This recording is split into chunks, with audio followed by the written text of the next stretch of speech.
శ్రీగురుభ్యో నమః. హరి ఓం. దంతాంజలేన ధరణీతలమున్నమయ్య పాతాళకేళిషు ధృతాదివరాహలీలం ఉల్లాఘనోత్ఫణ ఫణాధర గీయమాన క్రీడావదానం యువరాజముఖం నమామ. అమరీకబరీభార భ్రమరీ ముఖరీకృతం దూరీకరోతు దురితం గౌరీ చరణ పంకజం. ఇందీవరదళశ్యామం ఇందిరానందకందడం వందారు జనమందారం వందేహం యదునందనం. వాగర్ధావివ సంపృక్తౌ వాగర్ధ ప్రతిపత్తయే జగతః పితరౌ వందే పార్వతీ పరమేశ్వరౌ. ఆపదామపహర్తారం దాతారం సర్వసంపదాం లోకాభిరామం శ్రీరామం భూయో భూయో నమామ్యహం. బుద్ధిర్బలం యశోధైర్యం నిర్భయత్వమరోగత అజాడ్యం వాక్పటుత్వం చ హనుమస్మరణాత్ భవేత్. శ్రీ గురుభ్యో నమః. హరి ఓం.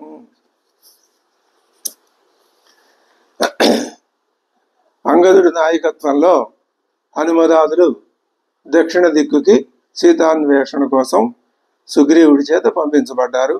వాళ్ళు వెళ్ళి వింధ్య పర్వత గుహల్లో వెతికారు. ఆ చుట్టుపక్కల అరణ్యాలు వెతికారు, నదీ తీరాలు వెతికారు. కానీ ఎక్కడ అమ్మవారి యొక్క జాడ కనపడలేదు.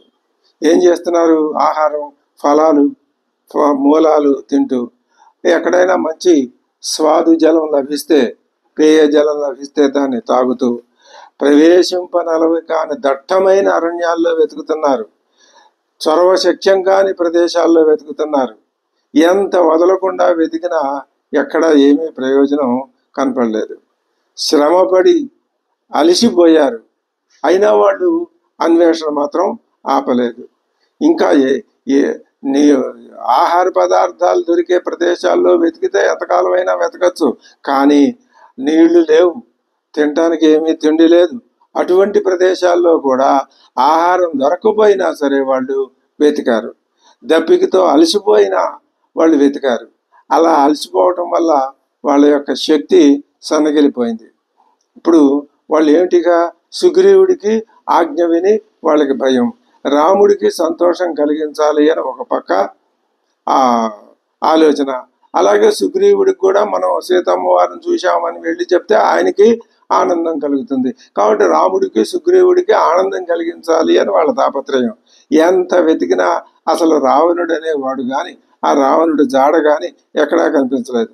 ఒక పర్వత గుహలో జొరబడి వాళ్ళు వెతుకుతూ ఉండగా వాళ్ళకి ఒక పెద్ద శరీరం కలిగినటువంటి ఒక భయంకర రాక్షసుడు ఒకడు కనిపించాడు. వాళ్ళు వెంటనే వీడే రావణాసురుడు అని అనుకుని అందరూ కలిసి వానర వీరులంతా పిడికిడి పోట్లు పొడిచేసి ఆ రాక్షసుడిని చంపేశారు. కానీ ఆ పర్వత గుహలన్నీ వెతికారు. అక్కడ సీతమ్మ జాడ కనపడలా. వాళ్ళందరూ కూడా ఏం చేశారంటే నిరుత్సాహంగా కనిపిస్తుంటే అప్పుడు వాళ్ళని ఏదో విధంగా మళ్ళీ ఉత్సాహపరిచే మాటలు మాట్లాడాలి. అందుకని అంగదుడు అంటున్నాడు, మిత్రులారా, మనం అన్వేషణ ప్రారంభించి మాసం పూర్తిగా వస్తోంది. ఇంతవరకు మన యొక్క ప్రయత్నం ఎక్కడా ఏమీ ఫలించలేదు. సుగ్రీవరాజు గారు చండశాసనుడని మనకు తెలుసు. అంచేత మనం ఓ పని చేద్దాం. నీరసంగానే ఉన్నాం, కానీ ఉత్సాహాన్ని తెచ్చిపెట్టుకొని సీతమ్మ వారి కోసం అన్వేషణ సాగిద్దాం. అది అంగదుడి నాయకత్వ లక్షణం. ఇంకా నీరసంగా ఉన్నాం, మనం ఏం చేస్తాం, నెల గడవక ముందు వెళ్ళిపోదాం అని అంగదుడు అనలా. అది అందుకే అంగదుడికి నాయకత్వ పద్ధతిని ఇచ్చారు. ఉత్సాహంతో పనిచేస్తే మనకి కార్యసిద్ధి తప్పక కలుగుతుంది. ఇది చక్కటి మలుపు, ప్రోత్సాహకరమైన మలుపు. ఎవరి నాయకత్వంలో? అంగదుడి నాయకత్వంలో. ఆ కనిపించే అరణ్యాల్లో మనం ఇంతకు ముందు వెతకలేదు కదా, ఇప్పుడు కొత్తగా కనపడుతున్నాయి. పదండి అందులో వెతుకుదాం. లేక మీకు ఇంకేదైనా ఆలోచన ఉందా చెప్పండి, ఆ ప్రకారం చేద్దాం. ఏవైనా సరే మనం సుగ్రీవుడి యొక్క దండన నుంచి తప్పుకోవాల్సిందే, రామకార్యాన్ని సాధించాల్సిందే. లేవండి, పదండి అని హితవచనాలు పలికాడు అంగదుడు. ఇంకా ఆ మాత్రం ఉత్సాహం కలిగించే మాటలు వింటే వాళ్ళందరిలో కొద్ది ఉత్సాహం ఉన్నా అది బాగా అభివృద్ధి పొంది పెరిగి పెద్దదయ్యి వాళ్ళందరూ సరే అని ఓపికతో లేచి ఆ ఉత్సాహంతో మళ్ళీ అన్వేషణ ప్రారంభించారు. అక్కడ రజత పర్వత గుహలు, దాని మీద ఉన్న అరణ్యాలు వెతికారు. ప్రతి అంగుళం నిశితంగా పరిశీలించేశారు, శ్రమించేశారు. కానీ ఎక్కడా సీతమ్మ జాడ కనపడలా. కాసేపు సెలవు తీసుకున్నారు. మళ్ళీ వెతికిన ప్రదేశాలన్నీ మళ్ళీ వెతుకుతున్నారు. ఆ ప్రదేశాలన్నీ ఎలా ఉన్నాయి? క్రూర మృగాలతో నిండి ఉన్నాయి. దాహంతో ఆకలితో బాధపడుతున్నారు. నడవటానికి ఓపిక రావట్లేదు. ఒకళ్ళ చేతులు ఒకడు పట్టుకొని ఆ పర్వత ప్రాంతాల్లో గుహలన్నీ వెతికారు. అలా వెతుకుతూ ఉంటే అక్కడ వాళ్ళకి ఒక పెద్ద బిలం కనపడింది. అది బిలం. ఎందుకని? ఆ బిల ద్వారం కనపడలేదు, కానీ బిలంలో నుంచి ఏం జరుగుతుంది? రెక్కలు తడిసిపోయి పుప్పొడి అంటుకుని ఉంది వాటికి, ఆ రెక్కలకి తడి వల్ల. అటువంటి ఆ రెక్కలతో బయటకు వస్తున్నాయి కొన్ని హంసలు, కారండవాలు, చక్రవాకు పక్షులు కనిపిస్తున్నాయి. తడిసిన రెక్కలతో పుప్పొడి అంటుకుని బయటకు వస్తున్నాయి అవి. వాళ్ళ ఆశ్చర్యంతో ఆ పక్షులను చూస్తూ బీలం లోపల ఎక్కడో ఒక చోట జలాశయం ఉంది అనుకున్నారు. హనుమంతుడు ఏమన్నాడు అప్పుడు? ఓ వానర ప్రముఖులారా, ఈ బిలంలోకి ప్రవేశించే ద్వారం కనపట్టలేదు, కానీ ఇందులో నుంచి జలపక్షులు మాత్రం బయటికి వస్తున్నాయి. లోపల జలాశయం ఒకటి తప్పనిసరిగా ఉండాలి. దీనికి ద్వారం ఎక్కడుందో మనం వెతుకుతాం పదండి అన్నాడు. అనగానే వాళ్ళంతా అక్కడ తీగలతో, చెట్లతో, పొదలతో నిండు ఉన్న ప్రదేశాన్ని అంతే అటు ఇటు తప్పించి వెతుకుతుంటే వాళ్ళకి ఆ బిలంలోకి వెళ్ళే ఒక దారి ఒకటి కనిపించింది. వాళ్ళు ఏం చేశారు? ఆ బిలంలోకి వెళ్ళి ఒక యోజన దూరం నడిచాట వాళ్ళు అక్కడి నుంచి. ఇక అలసిపోయి నీరసించి ఇక దైన్యంగా జీవితం మీద ఆశ వదిలేసుకొని అడుగులు తడబడుతూ ముందుకు వెడితే వారికి ఒక దివ్యమైన తేజస్సు కనిపించింది. చీకటి లేని బంగారు వృక్షాలతో మెరిసిపోతున్న వనమది. చీకటి లేదు అక్కడ. ఆ వృక్షాలన్నీ బంగారు వృక్షాలు. వాటిపై కలస్వనాలు చేస్తున్న పక్షులు ఉన్నాయి. పద్మలతలతో నిండిన ఒక పెద్ద సరస్సు ఉంది. వాటిల్లో సువర్ణ ఛాయలతో మెరిసిపోతున్న జలచరాలు ఉన్నాయి. మరి ఆ కాసాలం చుట్టూ సువర్ణ రజత నిర్మితాలైన ఎత్తైన గృహాలు కనపడ్డాయి, గుహలు, ఇళ్ళు కూడా కనపడ్డాయి. అక్కడున్న చెట్లు చుట్టూ వెండి బంగారాలతో నిర్మించబడిన అరుగులు ఉన్నాయి. చెట్లకు వేలాడుతున్న మధుర ఫలాలు ఉన్నాయి. అవి కూడా చూశారు వాళ్ళు. ఆ సౌధాలను చూస్తున్నారు. ఆ తోటను చూస్తూ వాళ్ళు అటు ఇటు తిరుగుతుంటే వారికి అక్కడ ఒక స్త్రీమూర్తి కనపడింది. ఒక స్త్రీ కనపడింది. ఆమె నారచీరలు ధరించి ఉంది, కృష్ణాజినం ధరించింది. కానీ ఆవిడ దివ్య కాంతితో వెలిగిపోతోంది. ఒక తాపసిలాగా ఉంది.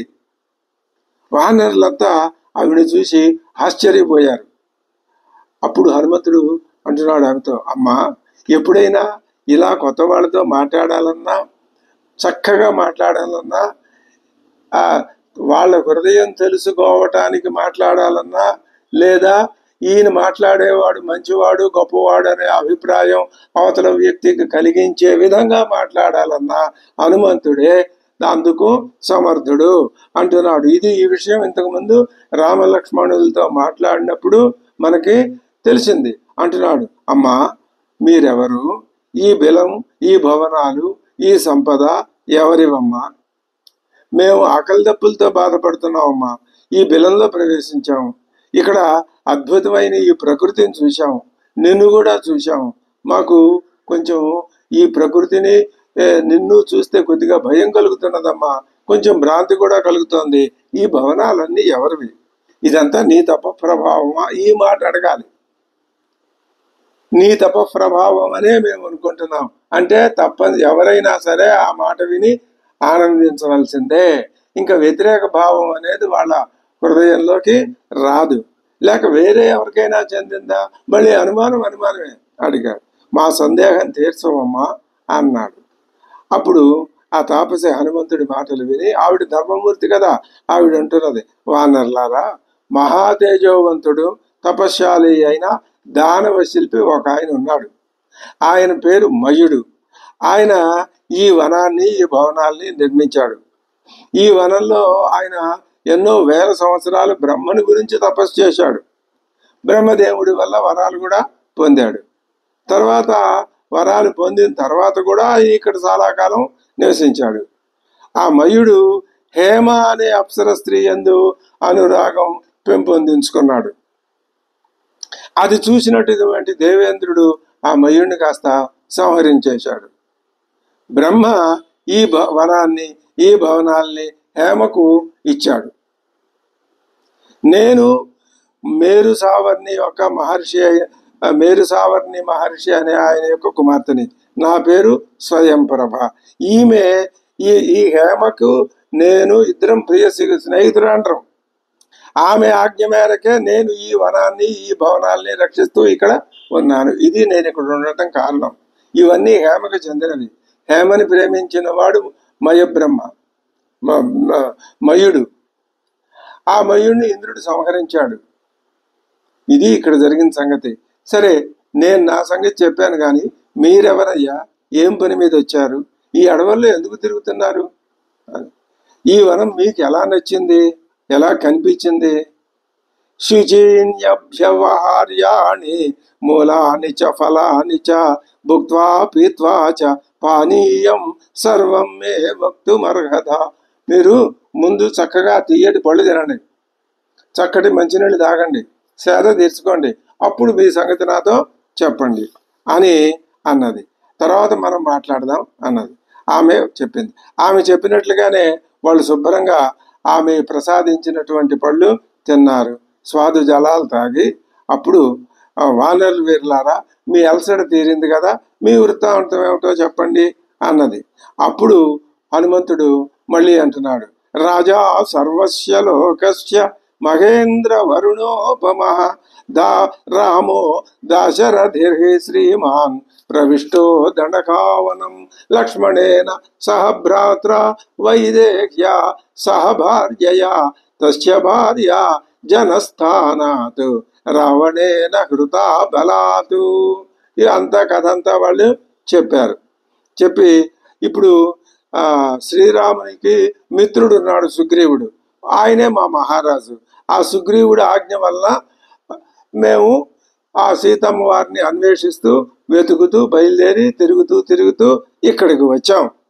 దక్షిణ దిక్కుగా వచ్చాం, ఇక్కడికి వచ్చాం. మేము ఎంత వెతికినా మాకు సీతమ్మ జాడ కనపడలేదు. ఆమె ఎక్కడుందో మేము తెలుసుకోలేకపోయాం. చివరికి ఆకలి దప్పులతో అలసిపోయి ఓ చెట్టు మూలకు చేరుకున్నాం. అప్పుడు ఈ నీటితో తడిచిన రెక్కల చేత, పుప్పొడి అంటిన రెక్కల చేత ఈ గుహలో నుంచి బయటకు వచ్చే జలపక్షులను చూచాం. మాకు మళ్ళీ చాలా ఉత్సాహం కలిగింది. ఈ గుహలో నీరు లభిస్తుందనే ఆశతో మేము ఇందులో ప్రవేశించి చీకట్లో మాకేమీ కనపడకపోయేసరికి మేము ఒకళ్ళ చేతులు ఒకళ్ళు పట్టుకొని చివరికి నీ సన్నిధికి వచ్చి చేరాం. వాళ్ళు ఏం చేశారు? అబద్ధం చెప్పలేదు, ఉన్న విషయం యథార్థంగా చెప్పారు. అదే ఎప్పుడు మంచి పద్ధతి. అది అలా కాకుండా వీళ్ళేదో ఆ మాటలు ఈ మాటలు చెబితే ఆవిడ కోపం వచ్చి ఉండేది కదా. కానీ ఇప్పుడు వ్యవహారం స్వయంప్రభతో హనుమంతుడు మాట్లాడటం వల్ల ఆ హనుమంతుని యొక్క అసలు ఈ స్వయంప్రభ కనిపించటానికి కూడా హనుమంతుని యొక్క ఆ ఆలోచన విధానమే మూల కారణం. తప్పనిసరిగా మనం ఈ గుహ యొక్క బెలు ద్వారాన్ని వెతకాలి అన్నాడు ఆయన. వాళ్ళు వెతికారు. అప్పుడు లోపలికి వెళ్ళారు. వాళ్ళందరికీ ఇంకా నీరసం ఎక్కువైపోతుంటే ఉత్సాహపరిచి చేతులు పట్టుకుని లోపలికి తీసుకెళ్ళాడు. ఆయన పడిన శ్రమంతా ఇప్పుడు చక్కగా సత్ఫలితాన్ని ఇచ్చింది కదా. ముందు వాళ్ళకి ఆకలి తీరింది, దాహం తీరింది. తర్వాత సీతాన్వేషణ విషయాన్ని యథార్థం చెప్పారు. తాము అక్కడికి ఎలా చేరుకున్నది ఆ యథార్థ విషయాన్ని కూడా చెప్పారు. అంటున్నాడు, ఆకలి దప్పులతో ఉన్న మాకు ఆతిథ్యం ఇచ్చావమ్మా, మా ప్రాణాన్ని కాపాడావు. నీకు మేము ఏదైనా ప్రత్యుపకారం చేయగలిగితే సంతోషిస్తాం. ఏం చేయగలమో చెప్పు, ఏం చేయమంటావో చెప్పు అన్నాడు. హనుమంతుడి మాటలకి స్వయంప్రభ సంతోషించి ఆవిడ అంటున్నది, మిమ్మల్ని చూస్తుంటే నాకు చాలా సంతోషంగా ఉందయ్యా, పైగా మీరు ధర్మ కార్యాచరణం కోసం, అది వీళ్ళిద్దరినీ కలిపినటువంటి సంబంధం ఏమిటిది? సీతాన్వేషణం. సీతాన్వేషణం ధర్మ కార్యము అని స్వయం ప్రభకి ఎలా తెలిసింది? అది ఆవిడ సంస్కారం. సీతమ్మ ఎవరో ఆవిడికి తెలుసును, శ్రీరాముడు ఎవరో ఆవిడికి తెలుసును, ఈ విధంగా జరుగుతుందని కూడా తెలుసునేమో. మీరు సీతాన్వేషణకి తలపెట్టడం అనేది ధర్మకార్యం. మీరు ధర్మకార్యానికి చేసేటప్పుడు, ఆచరణలో పెట్టేటప్పుడు మీకు ఎవరైనా సహాయపడతారు, నేను కూడా మీకు సహాయపడతాను. ఏమే, మీరు నాకు ఉపకారం చేస్తామంటున్నారు కదా, తపస్సు చేసుకునే నాకు కావాల్సిందేమీ లేదు. అది తన మాట ఇక్కడ చెప్పింది ఆవిడ. నేను తపస్సు చేసుకునే వ్యక్తిని, ఆ తపశ్శక్తి వలననే మీరు ధర్మాచరణం చేస్తున్నారు అని ఆవిడ గ్రహించగలిగింది. కాబట్టి మీకు ఏదైనా కావాలంటే చెప్పండి, నేను చేస్తాను. అది హనుమంతుని యొక్క గొప్పతనం. మేము నీకు ఉపకారం చేస్తాం అనేసరికి నాకేం ఉపకారం వద్దయ్యా, మీకు ఏదైనా కావాలంటే చెప్పండి. ఎట్లా, ఎటువంటి విపత్కరమైన పరిస్థితుల్లో తన అంగదుడు పేరుకే నాయకుడు, కానీ నిజంగా నడిపించింది ఇక్కడ హనుమంతుడే. బుద్ధిర్బలం యశోధైర్యం నిర్భయత్వం. ఆ బుద్ధి, అది సరి అయినది, సరి అయిన ఆలోచన అని ఆయనకి నమ్మకం. ఆ నమ్మకంతో ధైర్యం, ఆ ధైర్యంతో ఆ బుద్ధి ఏ విధంగా ప్రేరేపిస్తుందో ఆ విధంగా కార్యాచరణ. అది హనుమంతుడిలో ఉన్నటువంటి విశేషం. మనం హనుమంతుడిని ప్రార్థిస్తున్నామంటే, హనుమంతుడిని పూజిస్తున్నామంటే, ఆయన చూపించిన ఈ లక్షణాలని మనం ఏ కొంత మాత్రం అలవరుచుకున్నా మన జన్మ సార్థకం అయిపోతుంది. అయితే హనుమంతుడికి ఉన్నంత బుద్ధి మాకు లేదండి, మేము అక్కర్లేదు. ఆయన మహాబుద్ధిమంతుడు, మనకు అక్కర్లేదు. మన పరిస్థితికి తగ్గట్టు మనకి ఈ పూర్వజన్మ సంస్కారం తోడైతే ఆ క్లిష్ట సమయంలో ఏ ఆలోచన ఏది మంచిది అనిపిస్తే ఆ సంస్కారం బలం వల్ల వచ్చిన ఆలోచన, అంతే తప్ప ఏదో పనికిరాని ఆలోచన, అక్రమమైన ఆలోచన తెచ్చి ఇదే గొప్పది, నేను హనుమంతుడి మార్గంలో ఇలాగా చేస్తానంటే అది కాదు. కాబట్టి ఉచితానుచితజ్ఞతతో చేసినటువంటి నిర్ణయాన్ని ఆయన అదే చేసింది. ఆయన ఏం కొత్తగా ఏం చేయలేదు. ఆలోచించాడు, ద్వారం కావాలన్నాడు, ఆవిడతో మర్యాదగా మాట్లాడాడు, నీకు ఉపకారం చేస్తా, ఆవిడతో ఉపకారం పొందాలి అని నీకు ఉపకారం చేస్తామన్నాడా హనుమంతుడు? అనలేదు. ఆయన స్వభావం అది. అటువంటి ఆ నేర్పు హనుమంతుడిలో ఉన్నది. అది మనం గమనించగలిగితే ఆ మహానుభావుడికి నిత్యము పాదాభివందనం చేసుకుంటే మనకి ఈ జన్మలో మన యొక్క సాధనా మార్గంలో ఒక్కొక్క మెట్టే మనం పైకి ఎక్కి వెళ్ళగలం. అందుకనే మనం రమణీయం రామాయణ మార్గం అనే శీర్షికతో రామాయణం మనకి ఏం చెప్తున్నది? రామాయణం అంటే రామాయణంలో పాత్రలు ప్రధానంగా శ్రీరాముడు, లక్ష్మణుడు, సీతమ్మ వారు, తర్వాత ఆంజనేయుడు. బోధ వాళ్ళ యొక్క మాటల్లో కానీ వాళ్ళ యొక్క ఆ క్రియ ఆచరణలో కానీ అందరికీ మేలు చేసే లక్షణం కనిపిస్తుంది. దానివల్ల మనం మన యొక్క సాధనా మార్గంలో ముందుకు వెళ్ళగలం. ఇదే రామాయణం అధ్యయనం యొక్క ఫలితం. ఎంతకంటే అది చాలదా మనకి? సరిపోతుంది అంటున్నాడు. ఇంకో మాట చెప్తున్నాడు, తపస్సు చేసుకునే నేను అయ్యా, నాకు కావాల్సిందే ఉంది, మీకేమైనా కావాలంటే చెప్పండి అన్నది. అంటే అప్పుడు అంటున్నాడు, అమ్మా అసలు నీకు మేము ఇంత అంత అని కాదమ్మా, ఎంతో కృతజ్ఞులం అయి ఉన్నాము. సీతాన్వేషణ చేయటానికి మా రాజుగారు మాకు 1 నెల రోజులే గడువు ఇచ్చాడు. ఆ గడువు ఇక్కడ నీ పిల్లల్లో ఉండగానే గడిచిపోయింది, అయిపోయింది. మరి మాకు తలుచుకుంటే భయంగా ఉంది. మా ప్రభువ చండశాసనుడు, ఆయన ఆజ్ఞాపిస్తే దాన్ని ఎవరైనా వ్యతిరేకిస్తే వాళ్ళకి మరణదండనే. అందుకని సుగ్రీవాజ్ఞ అనే పేరు లోకంలో వచ్చేసింది. కాలాతిక్రమణ దోషానికి ఆయన మాకు మరణదండన విధిస్తాడు. మాకు ఈ బెలం నుంచి బయటకు పోయే మార్గాన్ని చెప్పు.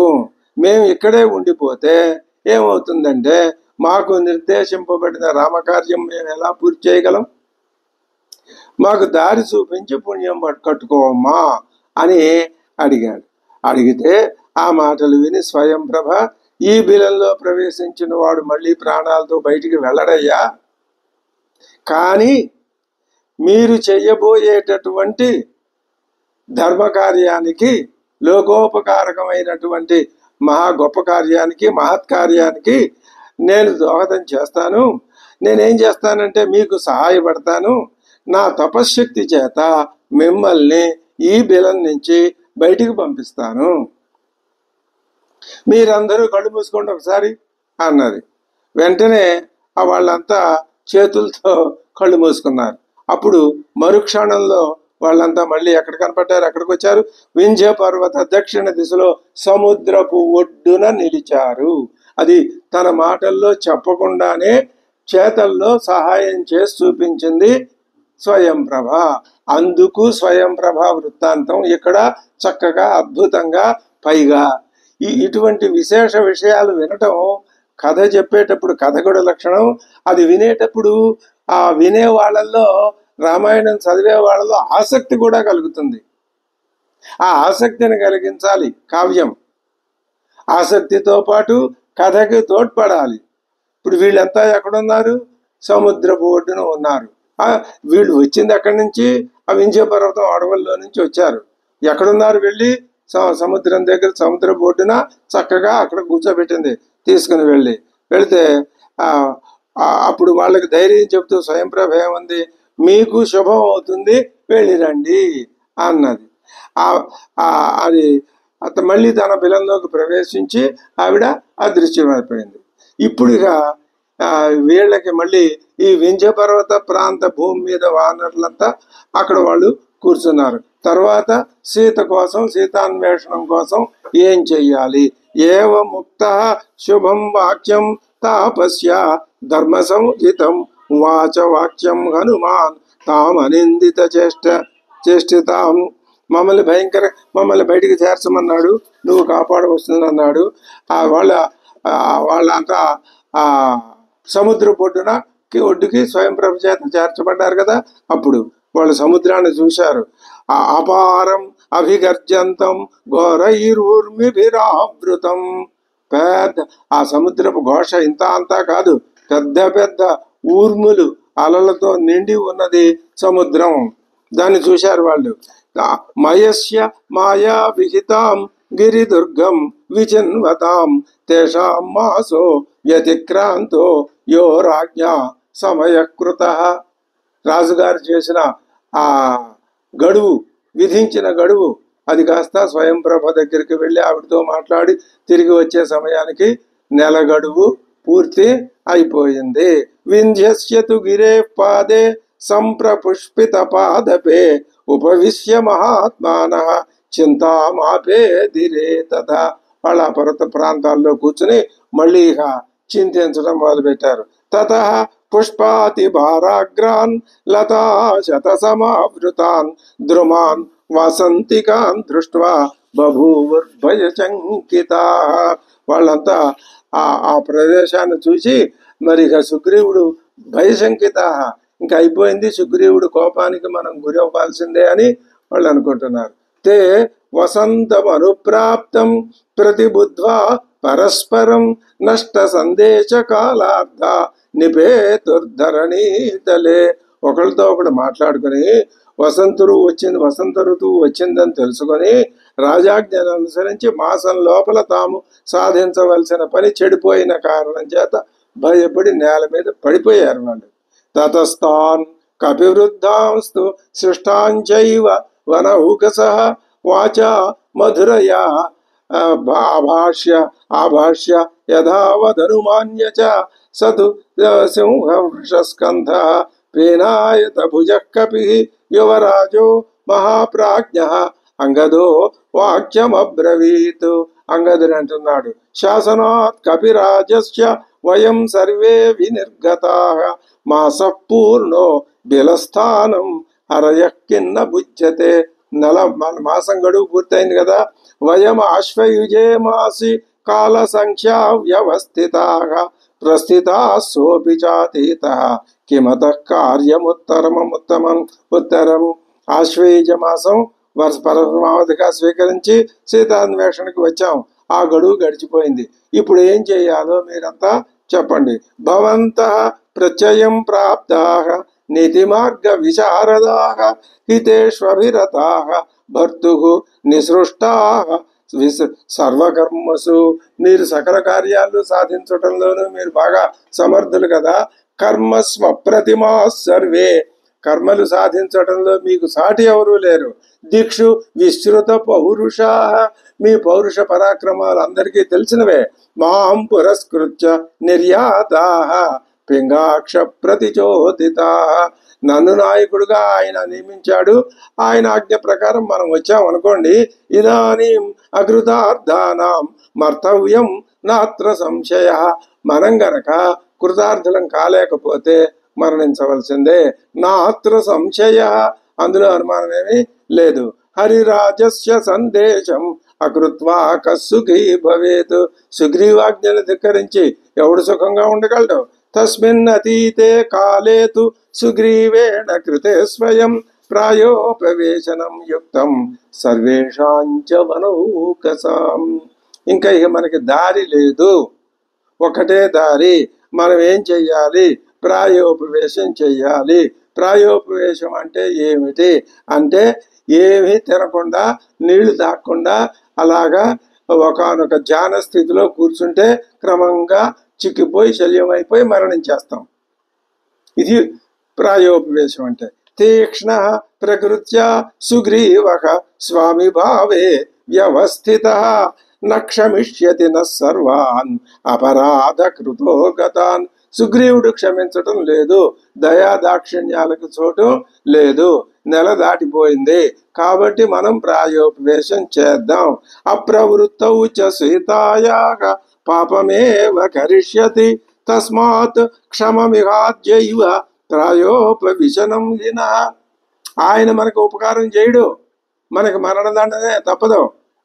ఆ సుగ్రీవుడిలో దయా దాక్షిణ్యం జాలి అనేవి లేవు కాబట్టి మనకి ప్రాయోపవేశమే శరణ్యం. త్యక్త్వా పుత్రాంశ్చ దారాంశ్చ ధనాని చ గృహాణి చ ధ్రువం నో హింసితా రాజా సర్వాన్ ప్రతిగతానిత. ఇక్కడి నుంచి మనం తిరిగి వెళ్ళాము, ఆయన మనని శిక్ష వేసేస్తాడు. వదేన అప్రతిరూపేణ శ్రేయాన్ మృత్యురిహైవన. అక్కడికి వెళ్ళి మరణించడం ఎందుకు? ఆ ప్రాయోపవేశం చేసి ఇక్కడే మరణించేద్దాం. నచాహం యువరాజ్యేన సుగ్రీవేణ అభిషేచిత. సుగ్రీవుడు నన్ను ఏమైనా యువరాజ్యంలో అభిషేకించాడా? లేదే. ఎవరికి మనస్సు నొచ్చే పనులు చేయని మహారాజు రాముడు నాకు పట్టాభిషేకం చేశాడు. కొంత వ్యతిరేక భావం ఇది ఒక మధ్యలో ఒక గమ్మత్తైన సన్నివేశం. కథకు ఉపకరించేది కాకపోయినా అలాంటి ఇవి కథలో అలాంటి చక్కటి మధ్య మధ్యలో కొన్ని మెరుపులు లాంటివి ఉండాలి. అందువల్ల ఏమవుతుంది? కథ గమనం చక్కగా ఉంటుంది, కథ పరిపుష్టం అవుతుంది.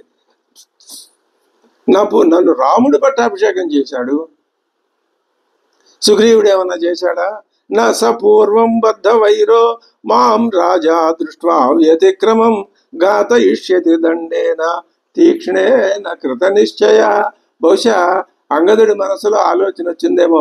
ఏంటయ్యా అంగద, నిన్ను నాయకత్వంగా నమ్ముకుని మేము వచ్చాం, నువ్వేమో మహారాజు కొడుకువి, నువ్వు మహారాజుతో చెప్పి మాకు మరణదండన లేకుండా చేయలేవా అని వాళ్ళు అంటారేమో అని అనుకున్నాడో ఏమో. అది ఏమంటున్నాడు? సుగ్రీవ మహారాజుకి నా పూర్వం నుంచి కూడా నా మీద కొద్దిగా అసంతృప్తి ఉందండి. నేను చెప్తే వింటాడా? ఇప్పుడు నేను ఈ విధంగా ఆజ్ఞ ఉల్లంఘించాను కాబట్టి ఇంకా అనుమానం లేకుండా రాజాజ్ఞ ధిక్కారం అనే నేరానికి నన్ను శిక్షించబడేస్తాడు. కిమ్మే సుహృద్భి వ్యసనం పశ్యద్భి జీవితాంతరే ఇహైవ ప్రాయమాశిష్యే పుణ్యే సాగర రోధసి. నాకు మరి సుగ్రీవుడిచే హతుడిని కాగా నా మిత్రులు నా క్లేశానికి బాధపడతారు కదా, అలా వాళ్ళకి బాధ కలిగించడం ఎందుకు? నేను ఇక్కడే ప్రాయోపవేశం చేసి మరణించేస్తాను. ఏతచ్చుత్వా కుమారేణ యువరాజేన భాషితం సర్వే తే వానర శ్రేష్ఠాగా కరుణం వాక్యమబ్రువన్ను.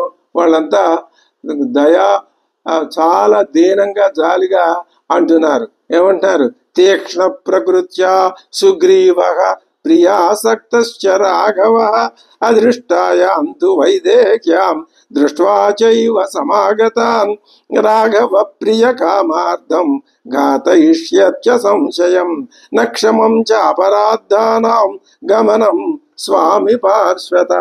సుగ్రీవుడా క్రూరమైన స్వభావం కలవాడు, శ్రీరాముడా తన ప్రియురాలి మీద మిక్కిలి మక్కువ కలవాడు. కాబట్టి మనం సీతను చూడకుండా విలంబంగా తన దగ్గరికి వెడితే రాముడికి ప్రియం కలిగించడానికి సుగ్రీవుడు మనల్ని తప్పక శిక్షిస్తాడు. ఇది మిగతా వాళ్ళు చెప్పినటువంటి ఎన్ని రకాల అసలు చిన్న చిన్న పాయింట్లు ఎలా వస్తాయో సందేహం ఏమీ లేదు.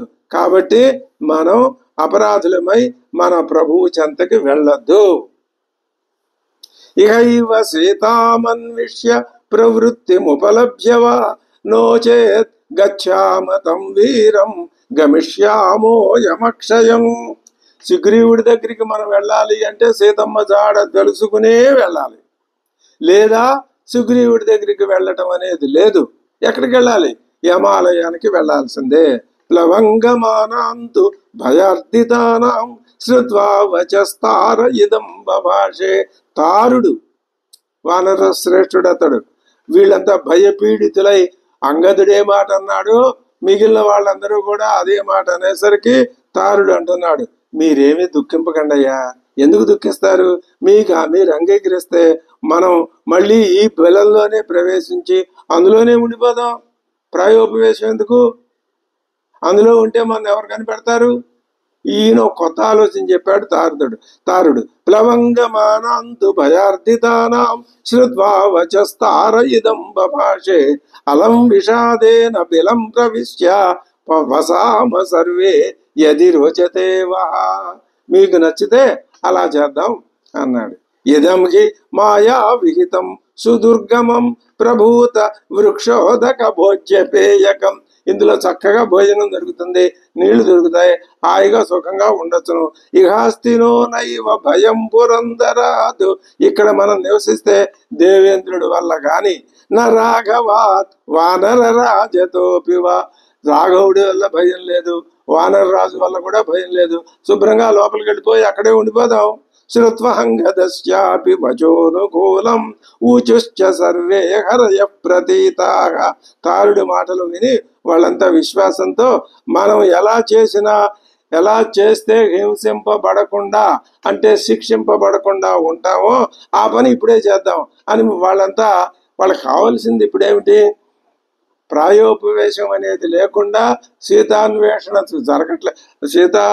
అమ్మవారి జాడ తెలియలేదు కాబట్టి ఎలాగోలా బతికుండాలి. సుగ్రీవుడి యొక్క దండన నుంచి తప్పించుకోవాలి. యథా నహింసేమ తథా విధానం అసక్త మధ్యైవ విధీయత అన్న.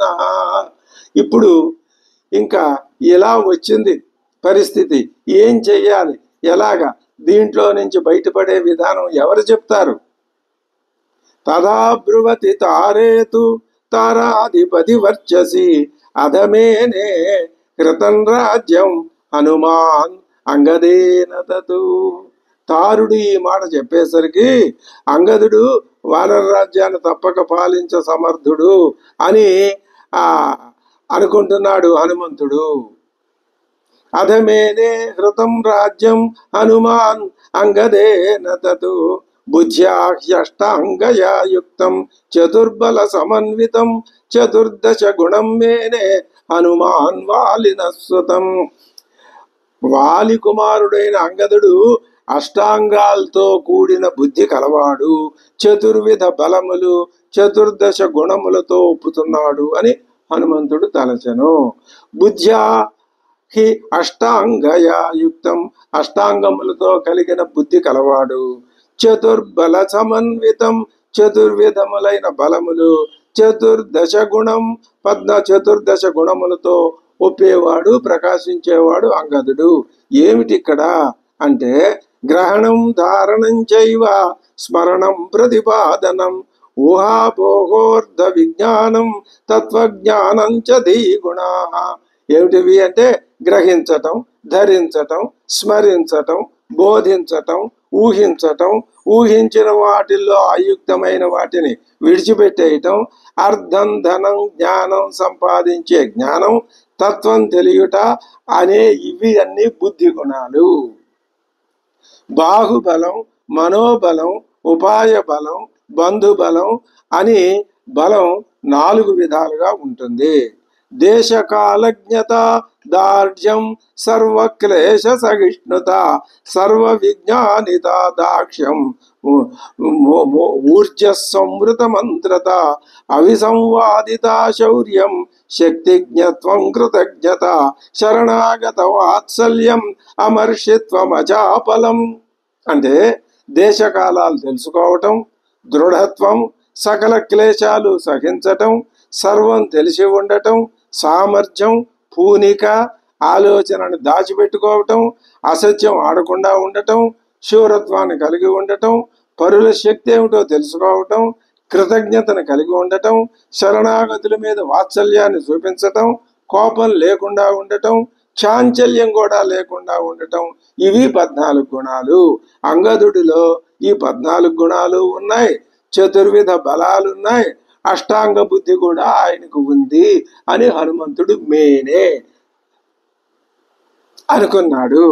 ఆపూర్యమాణం శశ్వచ్చ తేజోబల పరాక్రమైః శశినం శుక్లపక్షాదౌ వర్ధమానమివ శ్రియా బృహస్పతి సమం బుద్ధ్యా విక్రమే సదృశం పితుః శుశ్రూషమాణం తారస్య శక్రస్యేవ పురందరం భర్తురర్ధే పరిశ్రాంతం సర్వశాస్త్ర విదాంబరం అభిసంధాతుమారేభే హనుమాన్ అంగదం తత. హనుమంతుడు అంగదుడితో అంటున్నాడు, అనే ముందు శుక్లపక్ష చంద్రుడి వలె అభివృద్ధి పొందుతున్న తేజస్సు, బలపరాక్రమాలు కలిగి బుద్ధిలో బృహస్పతి, కాంతిలో పరాక్రమవంతుడైన తన తండ్రి వాలిని పోలిన శక్తి, శుక్రుని హితోక్తి విని దేవేంద్రుడు తారుని వచనం వింటూ ప్రభువైన సుగ్రీవుని కార్యంలో అలసి ఉన్న సర్వశాస్త్ర విధులలో శ్రేష్ఠుడైన యువరాజు అంగదుడిని సుగ్రీవుడితో వేరుపడక సన్నిహితుడు అగునట్లుగా ఈ విధముగా హనుమ పలుకసాగను. హనుమ ఇప్పుడు అంగదుడిలో సుగ్రీవుడి నుంచి వేరుపడే లక్షణం చిన్నగా కనపడింది. అది కనపడనీయకుండా అతడు తండ్రితో సుగ్రీవుడితో వేరు పడనీయకుండా ఆలోచన చేస్తున్నాడు హనుమ. చూస్తాం. స చతుర్నాముపాయానాం తృతీయముపవర్ణయన్నో భేదయామాస తాన్ సర్వాన్ వానరాన్ వాక్య సంపద. ఇప్పుడు హనుమ ఏం చేస్తున్నాడు? సామదాన భేద దండోపాయాల్లో 3వది అయిన భేదోపాయాన్ని పట్టుకొని తన మాటల సొంపుతో సకల వానరుల్ని బెలమందే నివసించుట అనే అంగదాభిప్రాయం నుంచి వేరు చేస్తున్నాడు. అది నొప్పింపక తానొవ్వక అన్నట్లు హనుమ ఆయన ఏ విషయం తలపెట్టి ఏం చేద్దామన్నా అందులో ఒక చక్కటి ఆలోచన విధానం ఉంటుంది, కార్య ఆచరణ విధానం కూడా ఉంటుంది. తేషు సర్వేషు భిన్నేషు తతో భీషయదంగతం భీషణైర్బహుభిర్వాక్యైః కోపోపాయ సమన్వితైః. హనుమంతుడు భయభక్తులు నేర్పుతున్నాడు అంగదుడికి. త్వం సమర్థతరః పిత్రా యుద్ధే తారేయ వై దురం. నువ్వు యుద్ధంలో నీ తండ్రికి వలె మిక్కిలి సమర్థుడివి. త్వం సమర్థతరః పిత్రా, తండ్రితో సమర్థతరః, తండ్రి కంటే ఎక్కువ బలపరాక్రమాలు గలవాడివి. నీ తండ్రి ఈ వానర రాజ్య భారాన్ని తలిచినట్లు నువ్వు దృఢంగా ఈ భారం వహింపగలవు. అంటే అర్థం ఏమిటి? ఇక్కడ ఉండిపోతే సుగ్రీవుడిని నేను మళ్ళీ చూడను అనే ఆలోచనలో ఉన్నాడు అంగదుడు. దానికి ఆ తారుడు చెప్పిన ఆ ఉపాయం, అందుకనే తారుడితో ఆ మాట చెప్పించడం జరిగింది. ఇప్పుడు దాన్ని భేదిస్తున్నాడు హనుమంతుడు. ఏమే నిత్యం అస్థిర చిత్తాహి కవయో హరిపుంగవ నాజ్ఞాప్యం విషహిష్యంతి పుత్రదారాన్ వినా త్వయా. వానరుల మనస్సు కడు చంచలంగా ఉంటుందయ్యా. ఏమి ఆలు బిడ్డలు దూరం ఉండగా నీ ఆజ్ఞకు లోబడి ఉండటాన్ని వీళ్ళు సహించరు. త్వాం నైతే హ్యనుయంజేయు ప్రత్యక్షం ప్రవదామితే యదాయం జాంబవాన్ నేల సుహోత్రస్య మహాకపి. నేను నిజం చెప్తున్నాను విను. ఈ జాంబవంతుడు, ఈ నేలుడు, ఈ మహావానరుడు, ఈ సుహోత్రుడు నిన్ను అనుసరించి ఉండునట్లే నేను అనుసరింపజాలను. వీళ్ళు నిన్ను అనుసరించట్లేదు. ఒక తారుడే చెప్పిన మాట నువ్వు వింటున్నావు. నేను కూడా వీళ్ళల్లాగానే నీ మాట అనుసరించను. నువ్వు సామధాన భేదాలతో గాని తుదకు దండోపాయంతో గాని సుగ్రీవుని నుండి నీ వైపుకు మమ్మల్ని ఆకర్షించలేవు. పెద్ద విషమ పరిస్థితి వచ్చింది. ఆ బిలంలో ఉండిపోదాం అని అంగదుడి అభిప్రాయం. మేము నీతో కలవం అని హనుమంతుడు స్పష్టంగా చెప్తున్నాడు. విగృహ్య ఆసనమప్యాహుర్దుర్బలేన బలీయస ఆత్మరక్షాకరస్తస్మాన్ న విగృహ్ణేత దుర్బలః యాంచే మాం మన్యసే ధాత్రీం ఏతద్బిలమితి శ్రుతం ఏతల్లక్ష్మణ బాణానాం ఈషత్కార్యం విదారణే. తారుడు ఈ బిలం సుఖంగా ఉంటుంది, ఇక్కడికి రాముడు రాలేడు, సుగ్రీవుడు రాలేడు, దేవేంద్రుడు కూడా రాలేడని చెప్పాడు కదా. ఆ లక్ష్మణుడు బాణం వేస్తే ఈ గుహాన్ని ఎగిరి చక్కపోతాయి. మన వెతికి ఈసారి బందీల్లాగా అరెస్ట్ చేసి తీసుకుపోతారు ఇక్కడి నుంచి. ఏమిటనుకుంటున్నావు? స్వల్పం కృతమింద్రేణ క్షిపతాక్షనింపురా లక్ష్మణో నిశితైర్బాణైర్భింజాత్ పత్రపుటం యథా. ఇంద్రుడు వజ్రం వేస్తే కొద్దిగానే నష్టం, లక్ష్మణుడు బాణం వేస్తే ఇంకా ఇంత అంత అని ఏం ఉండదు. లక్ష్మణస్యతు నారాచాః భగవః సంతి తద్వితాః. ఇంద్రుడి వజ్రం ఒకటే, లక్ష్మణుడి దగ్గర అలాంటి బాణాలు బోల్డ్ ఉన్నాయి. వజ్రాశని సమస్పర్శా గిరీణామపి దారుణా. లక్ష్మణుడు బాణం వేస్తే పర్వతాలు కూడా చీలిపోవలసిందే. అవస్థానే యదైవత్వం ఆశిష్యసి పరంతప తదైవ హరయః సర్వే చక్ష్యంతి కృత నిశ్చయ. నువ్వు ఎప్పుడు ఈ బిలమందు నివసించాలని నిశ్చయించుకుంటావో అప్పుడే ఈ వానరులంతా ఒక నిర్ణయానికి వచ్చి నిన్ను విడిచిపెట్టి వెళ్ళిపోతారు. నువ్వు ఉంటే ఒకడివి ఇందులో ఉండు. స్మరంత పుత్రధారాణం నిత్యోద్విగ్న బుభుక్షితాః ఖేదిత దుఃఖశయ్యాభిః త్వాం కరిష్యంతి పృష్ఠత. నీతో ఉండటం మొదలు పెడితే ఆలుబిడ్డల్ని తలుచుకొని నిత్యం దుఃఖిస్తూ ఉండాలి, ఏడుతూ కూర్చోవాలి. ఇక్కడ బయటికి వెళ్ళంగా మరి వీళ్ళందరూ భార్యాబిడ్డలు ఉన్నవాళ్లేగా. శయ్యాసుఖం లేక కఠిన భూతలం మీద పరుండు జాలక నిన్ను వెనక విడిచిపెట్టి వాళ్ళు వెళ్ళిపోతారు, ఉండరు. సత్వం హీన సుహృద్భిశ్చ హితకామైశ్చ బంధుభిః. మేమంతా వెళ్ళిపోతే నీకెవరుంటారు? హితకాములు లేరు, సుహృత్తులు లేరు, బంధువులు లేరు. తృణాదపి భృశోద్విగ్న స్పందమానాత్ భవిష్యసి. నువ్వు గడ్డి పోస కంటే హీనుడవు అయిపోతావు, లేదా కదలుతున్న గడ్డి పోస కూడా భయపడిపోతావు. నచజాతు నహింస్యుస్త్వాం ఘోరా లక్ష్మణ సాయకాః అపవృత్తం జిఘాంసంతో మహావేగా దురాసదా. ఈ మాట అంటేనే గాని అంగదుడిలో వణుకు పుట్టదు. పారిపోదాం, దాక్కుందామన్నాడు అంటున్నాడు. నువ్వు రాజు చెప్పిన పని చెయ్యకపోతే లక్ష్మణుడి బాణాలు నిన్ను విడిచిపెట్టవు. అస్మాభిస్తు గతం సార్ధం వినీతవదుపస్థితం ఆనుపూర్వ్యాత్తు సుగ్రీవో రాజ్యే త్వాం స్థాపయిష్యతి.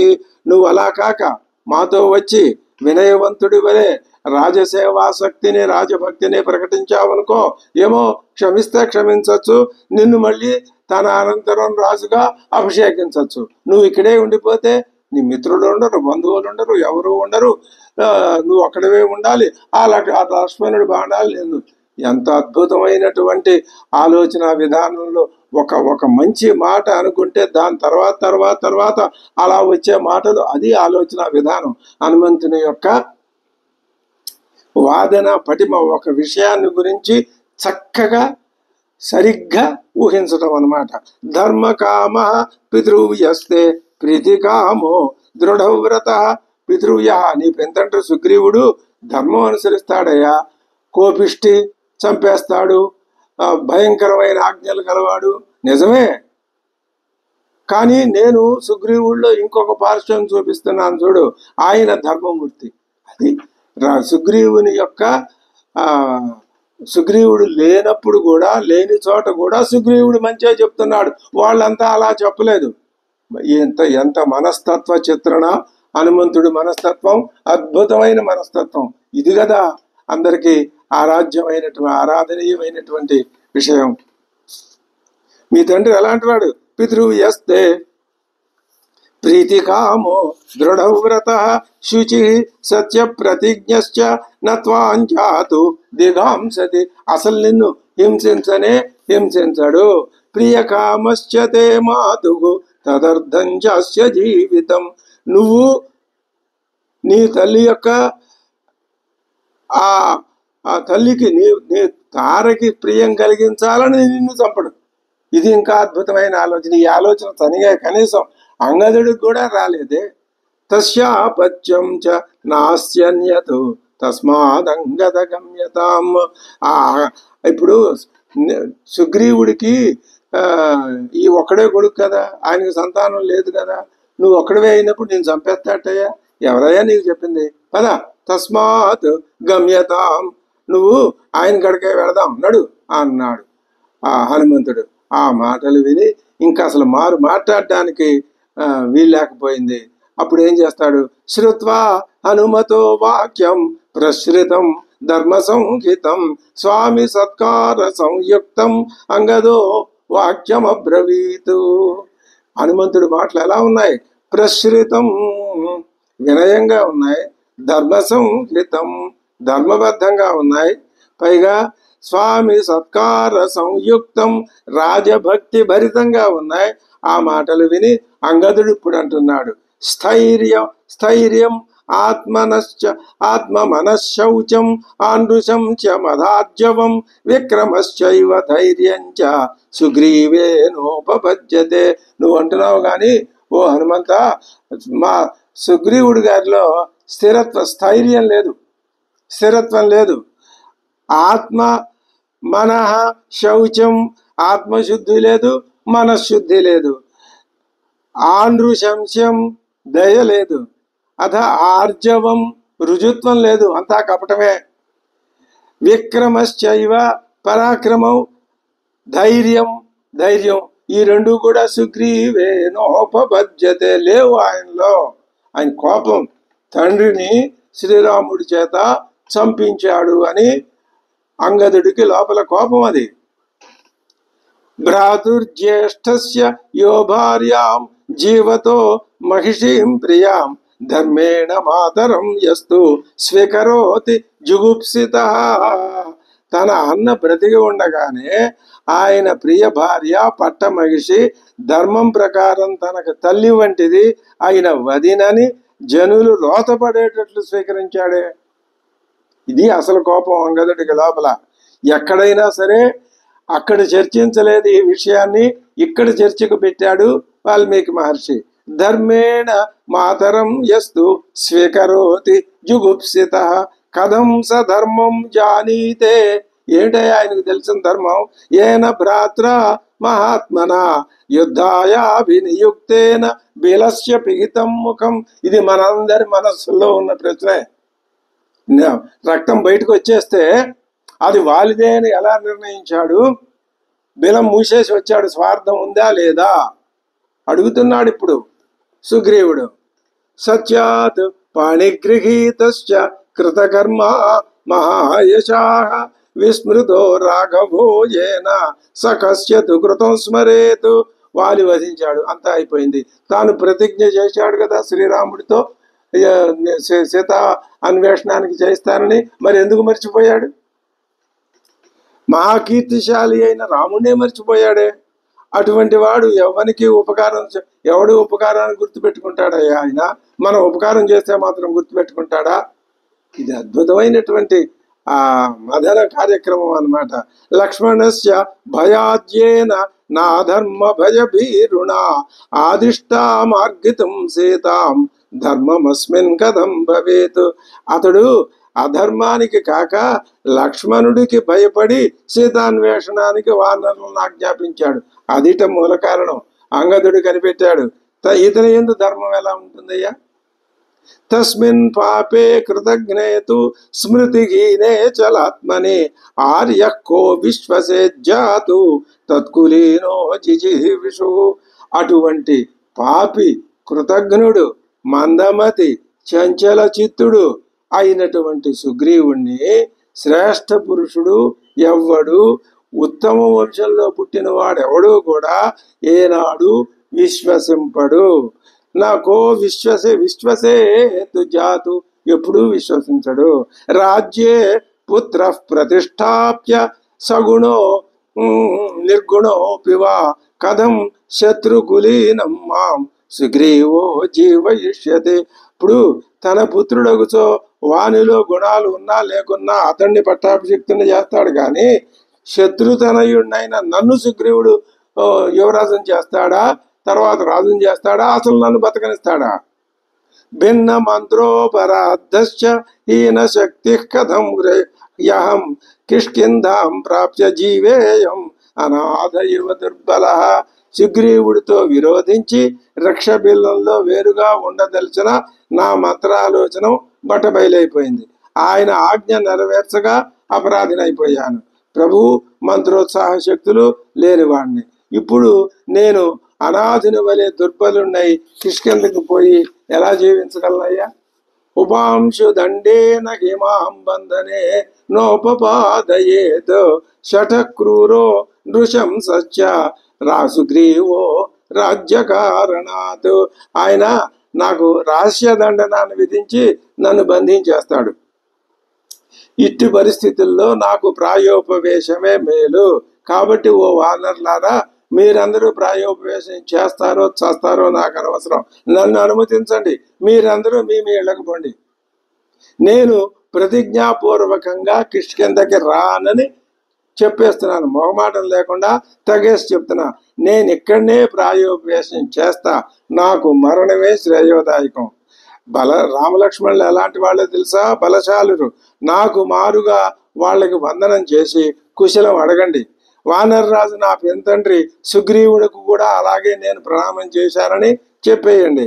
నా పిన్నతల్లి రుమను చూచి ఆమె ఆరోగ్యానికి క్షేమంగా ఉందా అని ఆమెను కుశల ప్రశ్నలు అడిగానని ఆవిడతో చెప్పండి, మా పింతల గారితో. అలాగే నా తల్లి తారతో కూడా అడిగానని చెప్పండి. నా తల్లిని తలుచుకుంటేనే నాకు జాలి కలుగుతుందయ్యా. ఆవిడ సహజంగానే నా మీద ప్రీతి, దయ ఇలాంటి భావాలు కలిగింది. ఇప్పుడు నేను ఇక్కడ నశించానని విన్నదనుకోండి, ఆవిడ ప్రాణాలు ఇక ఉండవు. అంగదుడు ఇంత మాత్రం పలికి ఇంకేం చేశాడు? ఏతావదుక్త్వా వచనం వృద్ధాన్స్తాన్ అభివాద్య చ వివేశ అంగదో భూమౌ రుదం దర్భేషు దుర్మనా.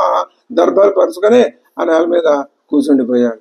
అంగదుడు ఆ విధంగా నేల మీద పడుకునేసరికి వానర శ్రేష్ఠులందరిలో అందరూ కూడా దుఃఖంతో ఏడుస్తూ కంటి నుంచి బాష్పాలు ప్రవహిస్తున్నాయి. సుగ్రీవంచైవ నిందంత.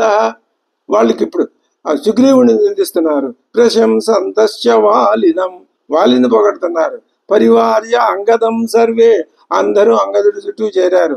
వ్యవసన్ ప్రాయమాసితం, మేము కూడా ప్రాయోపవేశం చేసేస్తాం అన్నారు. ఆ వానర శ్రేష్ఠులు వాలిపుత్రుడైన అంగదుడిని అభిమతం తెలుసుకొని తాము కూడా మరణించటమే యుక్తమని అనుకున్నారు. వాళ్ళు ఏం చేశారు? ఇక కూర్చునే నీళ్లు స్పృశించి సముద్రపు ఉత్తర తీరంలో దర్భలు దక్షిణాగ్రాలుగా పెట్టుకొని తూర్పు ముఖంగా పరున్నారు.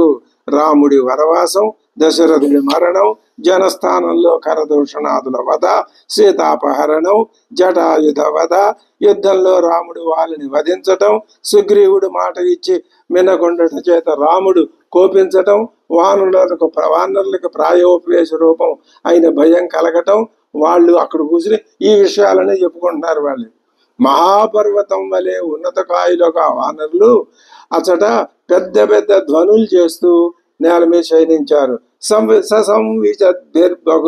మహీధరో మహాద్రికూట ప్రతిమైప్లవంగమైకి బభూవ సన్నాదిత నిర్ధరాంతరో భృశం నదద్భిర్జల జలధైరివల్బణైకి. అది వాళ్ళు మాట్లాడుకుంటుంటే ఆ ఘోష అంతా పెద్ద మేఘ గర్జనలాగా వినిపించింది. ఇప్పుడు వీళ్ళ మాటలు విని ఎవరు విన్నారు, ఏమిటి, తర్వాత కథా సంవిధానం ఏ విధంగా జరిగిందనే విషయాల గురించి మనం తర్వాత ఎపిసోడ్లో తెలుసుకుందాం. స్వస్తి.